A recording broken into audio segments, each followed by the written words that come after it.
this is Roger Green, host of the Surfing the NASH Tsunami podcast. This weekend we are offering 5 conversations from episode 55, our wrap-up of the Liver Meeting 22, plus, from the vault, a segment from our wrap-up panel at International NASH Day 2022 earlier this year. Before I start, I want to note how information-rich this episode was. As a result, my conversation comments will sometimes be more about identifying the topics we've discussed and a couple of key points about each than it is about providing the kind of detailed narrative I usually attempt. This conversation focuses on several items of interest to Laurent Castera. The first was a screening study on patients with diabetes seen in primary care or a diabetes clinic. Using NITs to screen for NASH and MRE to screen for advanced disease, they found 65% with NAFLD, 14% with advanced fibrosis, and 5% with cirrhosis. When 164 of these patients were taken into biopsy, 61% presented with NAFLD, 30% with advanced NASH, and 9% with cirrhosis. He contrasts this to a study he has led in a French diabetes clinic treatment cohort with transaminases greater than 20 in women and 30 in men, which yielded 58% NASH, 30% with advanced fibrosis, 10% with cirrhosis. From here, the group explores the implications of this study in terms of how we treat patients today. Laurent estimates that we might miss 25% of advanced fibrosis patients using current VCTE cutoffs without other parameters. He also notes that neither duration of diabetes nor A1C levels were predictive. In the end, the group concludes that, as Ken puts it, studies like these push the needle towards action in both primary care and diabetes settings, and we need to look at these issues further. With over 7,000 on-site attendees and tremendous amounts of positive energy, the Liver Meeting 22 produced exciting presentations, debates, and insights on a wide range of topics. As we wrap up our 5th and final episode covering this event, you can hear us exploring some issues we covered earlier from a different perspective, and others we had never covered about this conference before this episode. So sit back, listen, enjoy, learn, and when you're done, join the discussion on our LinkedIn discussion groups.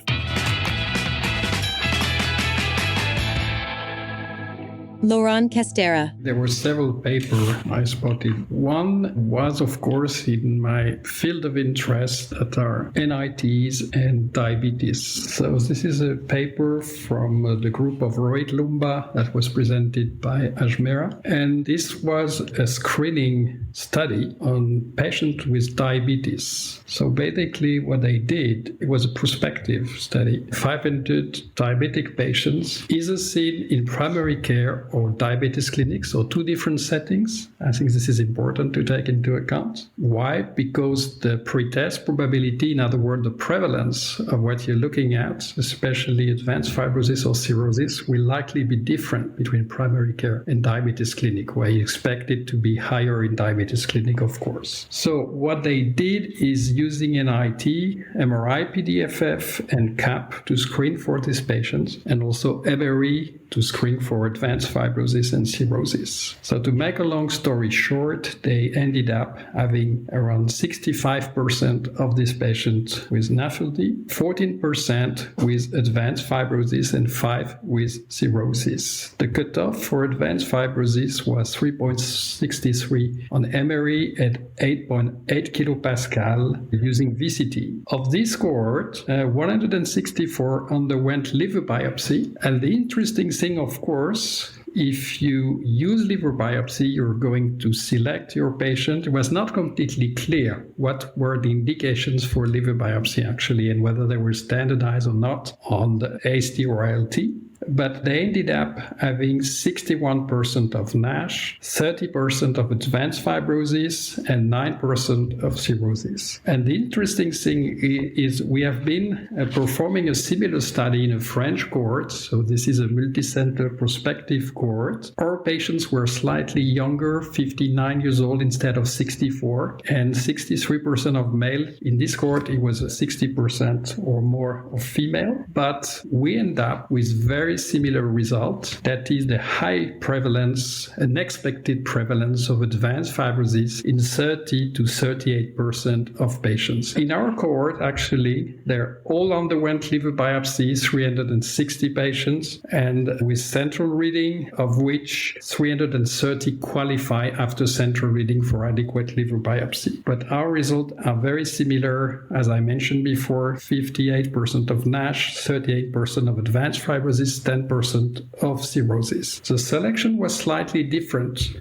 because we did not use NITs. We just used very low threshold of transaminase, that is 20 for women and 30 for men. So I guess most diabetologists, correct me if I'm wrong, and probably some hepatologists, we consider them abnormal transaminase. So meaning that in all comers, you have a high prevalence of advanced fibrosis. Last point, our cohort was exclusively for diabetes clinic, in the Paris area, where the Lumba study was a mix of primary care and diabetes clinic, but not completely clear what was the respective distribution of primary care and diabetes clinic patients, which might explain the discrepancy between the two findings. I'm sure, Ken, you would like to comment. Ken Cusi. Well, these studies were incredibly important. The rate of NASH, not so much of NASH, but advanced fibrosis is a bit higher than definitely what you see in primary care in the United States and maybe in also our endocrinology clinic. Were these people particularly selected for duration of diabetes or for higher liver enzymes in the workup? I know you chose those lower end, but those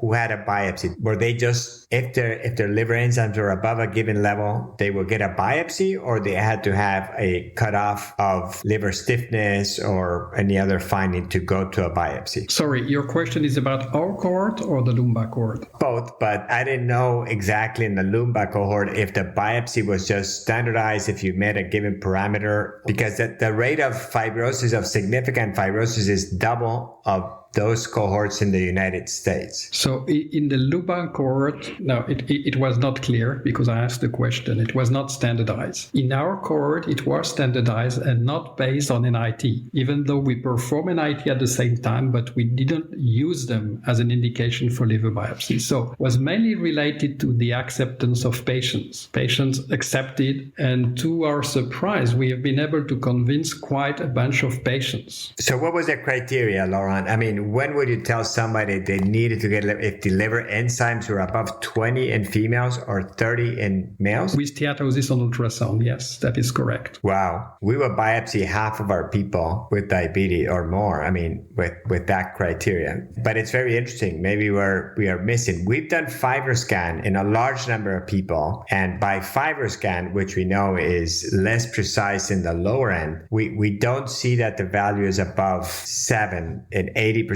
of the patients, but we may be missing people, as you point out. Laurent, what was the thinking behind setting the level that low? No, the thinking was to say that if you look at the literature, it's very difficult to figure out what's going on. The UNOC meta-analysis published 2 years ago in GEP, just let me stress that it's based on a very limited number of liver biopsy for an obvious reason. And in most of cases, indications for liver biopsy is not clear, and it's mostly based on a pre-selection on NIT. But still in this meta-analysis, the prevalence of advanced fibrosis was 17%, but with a wide confidence interval, so a lot of variability, of course. But our results and the Lumba results are much higher, double than expected. So of course, it really depends on which population you're addressing. But I think this is just to put a red flag saying that we've probably been missing a lot of patients in the diabetes clinic, and there's clearly a large reservoir of patients in this setting. Then to answer Ken's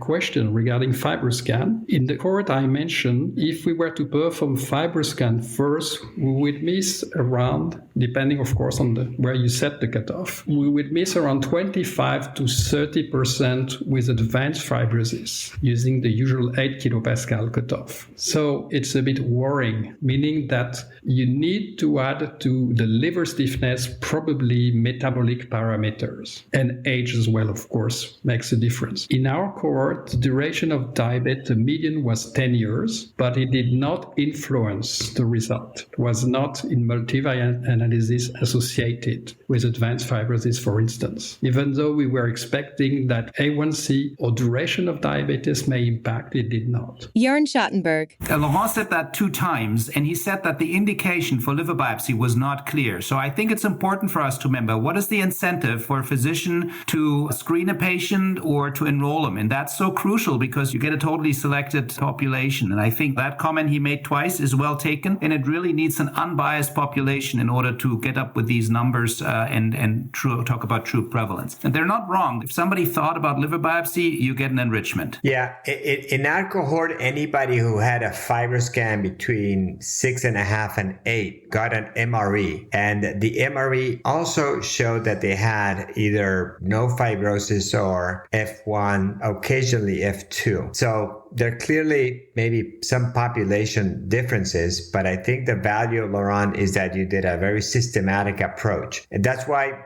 we also tried to lower the ALT and the ACE guidelines to 30. And I know we chose one round number, although we know it should be lower in females to make it easier from a pragmatic point of view. And again, which is already low for what endocrinologists, primary care, and laboratories consider normal, right? So it's a work in progress. If I may add a little comment, Ken, regarding your point. Another issue when you're using liver stiffness is the BMI. And you may have patients with BMI, let's say above 40. And in these patients, I do not trust the result of VCTE or even MRE, because they're always challenged. So this is probably, we need to reanalyze the data and look more in detail. But probably the subset of patients might not benefit from elastography. And this is maybe the one you're missing. You already have advanced fibrosis, but you're not able to capture because of the limitation of the technique. This is one of the explanations. Naim Alkhouri. Yeah, Laurent, I have a question for you. So we know a lot about when FibroScan overestimates, whether it's higher BMI or very high ALT or congestive heart failure. But I really find it difficult to find the scenarios where FibroScan underestimates, where you have someone with F3, but then you get a stiffness of 6. Can you give us some insight on this? And is there like a phenotype that we need to be aware that maybe our FibroScan is underestimating? Because we always say FibroScan is great for negative predictive value. Be cautious with the positive predictive value. But these data make me also question the negative predictive value. Okay, Naim. First, thank you very much for your kind words before. Just to answer your point, that is, I think, very important and critical. So in general, from the data we have in EPSI, but in EPSI inflammation is not an issue. The negative predictive value of FibroScan is much higher than the positive predictive value. In NASH, I think the setting is different because inflammation is not like in EPI, but still is more important. And NASH probably is a confounding factor, as steatosis might be, or is being suggested in some studies. And also the BMI is another confounding factor. So I'm not sure that the paradigm we've been using in viral hepatitis is completely true in NASH, and at least for my practice. So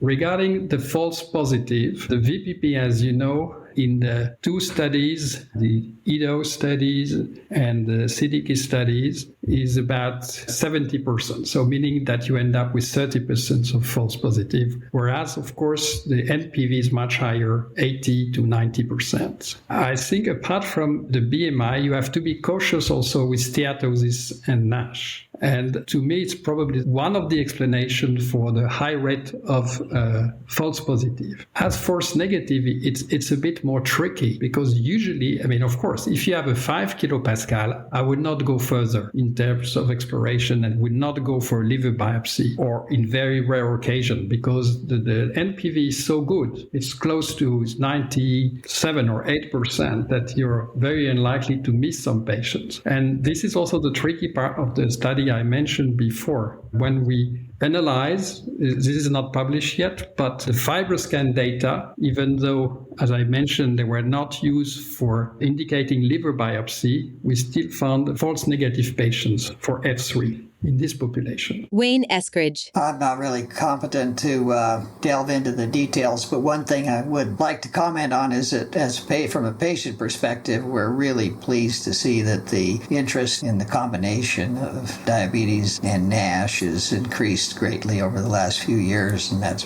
really important to us. I think this kind of work, Laurent and Roger, is what we need to really raise the stakes for endocrinologists and primary care doctors to be be more aggressive and more proactive in finding these people with NASH and diabetes and treating them today, because we have diabetes medications that work for NASH, like semaglutide and pioglitazone, and also for obesity, which is the other major insult, right, with GLP-1. So great data, and I'm very excited that this is going to finally move the needle towards action. And now, back to Roger.